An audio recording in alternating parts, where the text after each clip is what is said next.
3 ऐसे व्यक्ति जिनके बारे में अगर मैं बात करूं तो मुझे शाहिद का फैशन बड़ा अच्छा लगता है। I think he is very cool, very calm, very confident. Hrithik, ज़ाहिर सी बात है कि is always been an icon for everyone. And I think आज की जनरेशन में सभी वैसे तो बहुत ही स्टाइलिश हैं, तो एक और नाम लेना शायद मुश्किल होगा। मैं अपनी पूरी ही फ्रेटर्निटी का नाम लेना चाहूँगा। But I think Shahrukh sir is very very smart and very dapper and carries himself of with a lot of grace also. 3 चीज़ जो ऐसी नज़र आती हैं वो है अच्छे जूते, अच्छी लड़कियाँ और अच्छे कपड़े। आप मुझे किसी रेड कार्पेट इवेंट पे चप्पलों में नहीं पाएंगे। For me I think the most comfortable thing are torn tattered boxers with a torn T shirt. ये 3 चीज़ क्या नज़र आती है? फैशन की बात आती है तो तीन चीज़ जो ऐसी नज़र आती हैं वो है अच्छे जूते, अच्छी लड़कियाँ और अच्छे कपड़े मुझे। अगर आपको फैशन टिप लेना हो बॉलीवुड से, तो कौन से ऐसे 3 व्यक्ति हैं जिनसे बॉलीवुड से फैशन टिप लो? 3 ऐसे व्यक्ति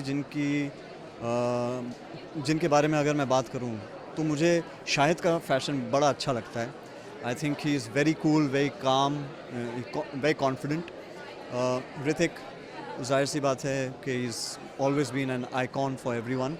एंड आई थिंक आज की जनरेशन में सभी वैसे तो बहुत ही स्टाइलिश हैं, तो एक और नाम लेना शायद मुश्किल होगा। मैं अपनी पूरी ही फ्रेटर्निटी का नाम लेना चाहूँगा। But I think Shahrukh sir is very very smart and very dapper and carries himself of with a lot of grace also. What's the go through मंत्र फॉर योर आउटफिट? कौन सा कंफर्ट आउटफिट लगता है आपको? Boxers.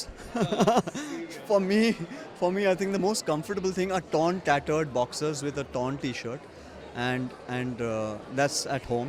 वो मैं घर पे वही कपड़े पहनता हूँ।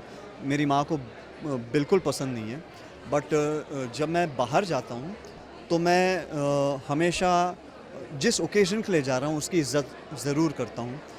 आप मुझे किसी रेड कार्पेट इवेंट पे चप्पलों में नहीं पाएंगे, और अगर उस इवेंट का मतलब है कि सूट पहनना है तो मैं सूट पहन कर रहूँगा। अगर उस इवेंट का मतलब है कि मुझे इंडियन कपड़े पहनने हैं तो मैं ज़ाहिर सी बात है इंडियन कपड़े पहन के आऊँगा, क्योंकि मेरा मानना है कि आपके पहनावे से आप उन्हें इज़्ज़त दे रहे हैं जो आपको न्योता दे रहे हैं। तो या थैंक यू जी।